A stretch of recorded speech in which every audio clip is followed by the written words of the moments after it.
The phone call came on a Tuesday afternoon while I was helping my daughter, Emma, pick out decorations for her 8th birthday party. She'd been planning it for months, talking about it every single day. Pink and gold streamers. A unicorn cake.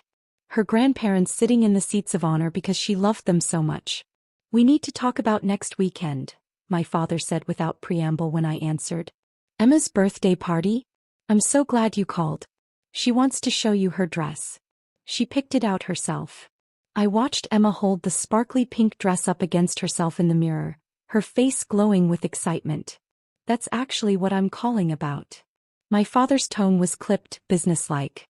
"Your mother and I won't be able to make it." I felt my stomach drop. "What do you mean you can't make it? It's her birthday. She's been talking about having you there for weeks." "We have other commitments that day," he said simply. "The Hendersons are hosting a charity gala at the club. It's black tie. Very exclusive. We already RSVP'd weeks ago." "Weeks ago?" I repeated slowly. "Emma's birthday has been on the calendar for 6 months." "Well, we forgot," my father said with a hint of irritation. "These things happen. She's young. She'll have plenty of other birthdays." Emma looked up at me, sensing something was wrong. Her smile faded slightly. "Dad, this is important to her. Can't you go to the gala another time?" "Don't be ridiculous," he scoffed. "The Hendersons are very influential people. Your mother and I can't just skip their event. Besides, we already bought new outfits. Your mother has a designer gown. I had a new tuxedo tailored." "You bought a new tuxedo for the Hendersons' party, but you can't come to your granddaughter's birthday?" My voice was rising despite my efforts to stay calm. "It's not the same thing," my father said defensively. "The club event is for adults. It's sophisticated. It's our social circle. Emma will be fine with her little friends and some cake." I closed my eyes, trying to process this. "She's 8 years old. She made special invitations for you. She drew pictures of the 3 of you together. We'll take her out for ice cream the following weekend," my father offered, as if this were a reasonable compromise. "We'll make it up to her. She doesn't want ice cream next weekend. She wants her grandparents at her birthday party this weekend." "Well, she can't always get what she wants," my father snapped. "That's a lesson she needs to learn. The world doesn't revolve around children's parties." Emma had put down her dress and was now standing very still, watching my face. He knew. Children always know when something is wrong. "Let me be very clear," I said slowly. "You're choosing a country club party with the Hendersons over your only grandchild's birthday." "Don't be dramatic," my father said. "We're not choosing anything. We simply have prior commitments. Important ones. You should understand that we have a social position to maintain." "A social position," I repeated flatly. "Yes. The club, the charity boards, our friends. These things matter. They're part of who we are. We can't just drop everything because a child wants us at a party." I looked at Emma, who was now sitting on her bed, her small hands folded in her lap, her earlier excitement completely deflated. She wasn't crying. She was just very, very still. That was worse somehow. "She made you drawings," I said quietly into the phone. "She made you special place cards for the table. She told everyone at school that her grandparents were coming. And we're very sorry we can't make it," my father said, though his tone suggested he wasn't sorry at all. "But life is full of disappointments. She'll survive." Something inside me shifted. I thought about all the phone calls over the years. All the financial conversations we'd had. All the things my parents never knew I knew. "The Hendersons' party at the country club," I said carefully. "That's the Riverside Country Club, right?" "Of course. Where else?" My father sounded puzzled by the question. "And you're wearing the new tuxedo you just had tailored? The one from that Italian designer downtown?" "Yes. What does that have to do with anything?" "And Mom's new gown, the one from the boutique on 5th Avenue? Your mother deserves nice things," my father said defensively. "We've worked hard all our lives." I opened my banking app on my phone. My finger hovered over several automatic payment settings. Payments that had been running for 7 years. Payments my parents had never questioned. Payments they'd simply accepted as their due. "Dad, I have a question," I said calmly.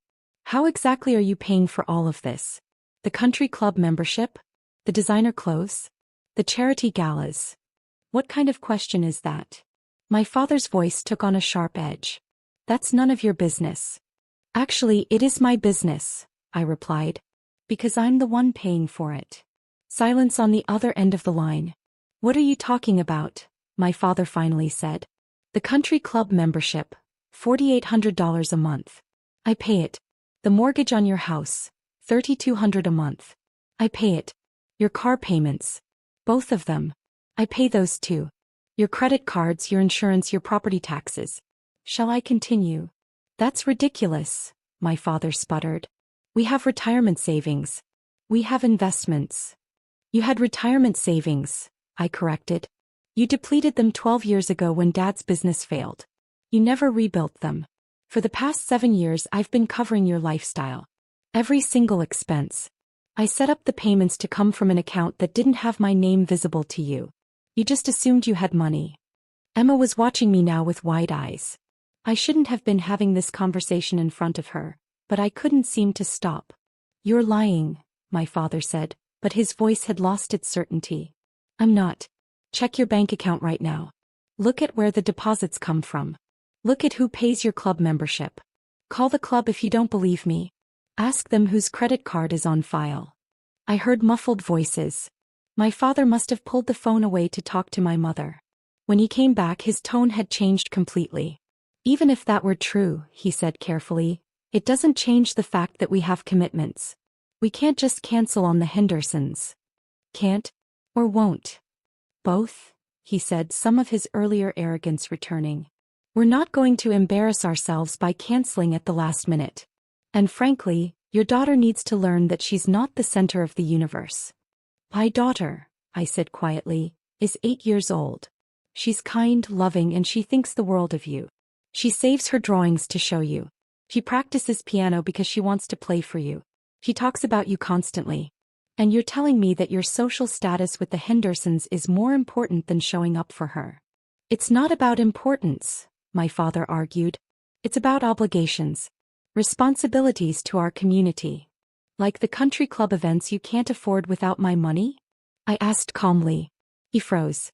I could hear it in the sudden silence, in the sharp intake of breath. The reality had finally hit him. What are you saying? His voice was barely a whisper. I'm saying that every single thing you do at that country club I pay for. Every event, every dinner, every round of golf. The Hendersons gala. The ticket price? I'm paying for that too. The designer tuxedo? My credit card. Mom's gown? Same card. Even the valet parking at the club. All of it comes from me. Now wait just a minute, my father started, his voice rising. No, you wait, I interrupted, my own voice perfectly calm. You're choosing the Hendersons over Emma. You're choosing people who only know you because you show up at expensive events wearing expensive clothes and pretending you're wealthy. None of them would give you the time of day if they knew the truth. The truth. My father sounded panicked now. That you're broke. That you've been broke for years. That your daughter has been subsidizing your entire lifestyle because she didn't want you to feel ashamed or lose face with your friends. I heard my mother's voice in the background.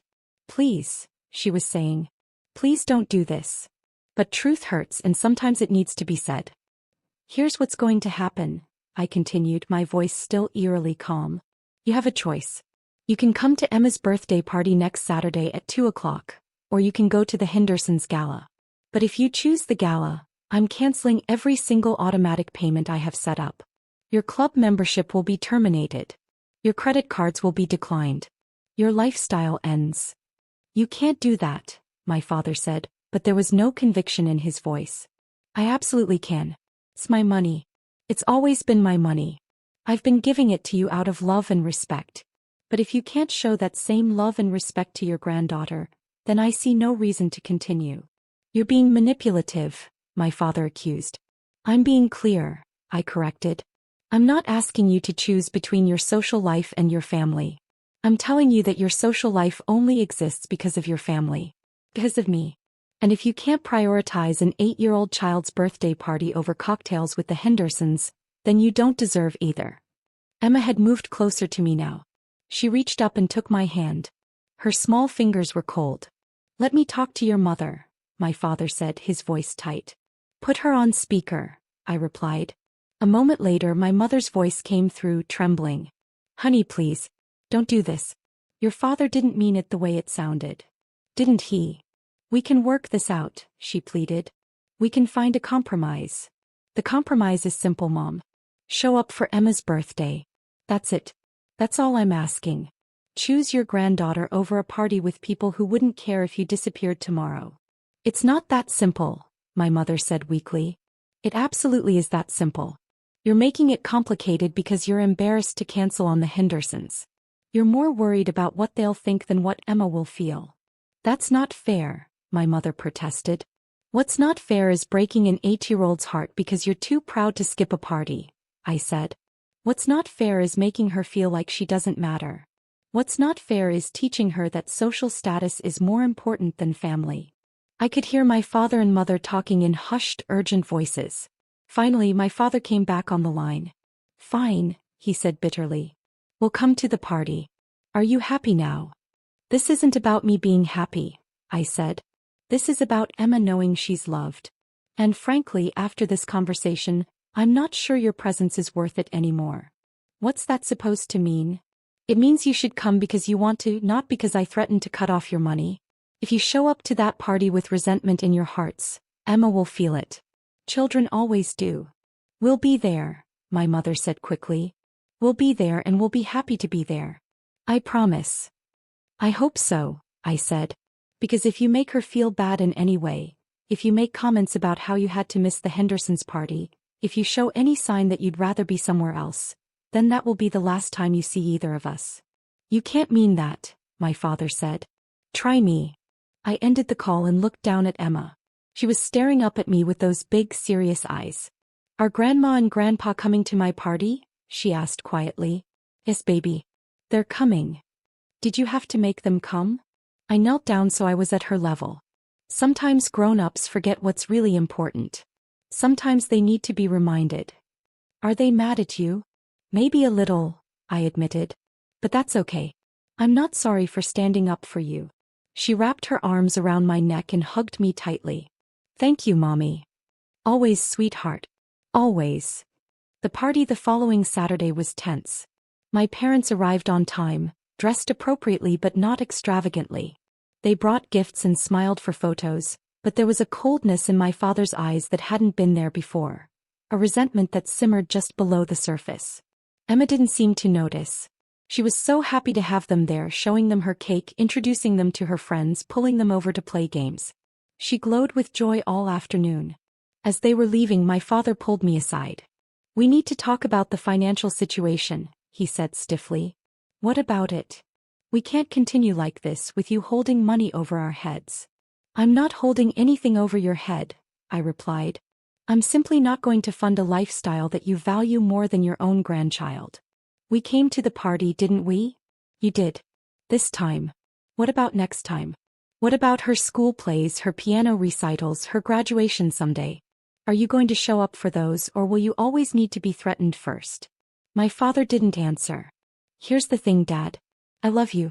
I've been helping you for years because I love you and I didn't want you to struggle. But love is supposed to go both ways. If you can't show up for the people who love you, then what's the point? It's not that simple, he muttered. Yes, I said firmly. It really is. They left shortly after, and I never heard whether they tried to explain their absence to the Hendersons or what excuse they gave. I didn't care. What mattered was that Emma had her grandparents at her party. What mattered was that she felt loved and valued.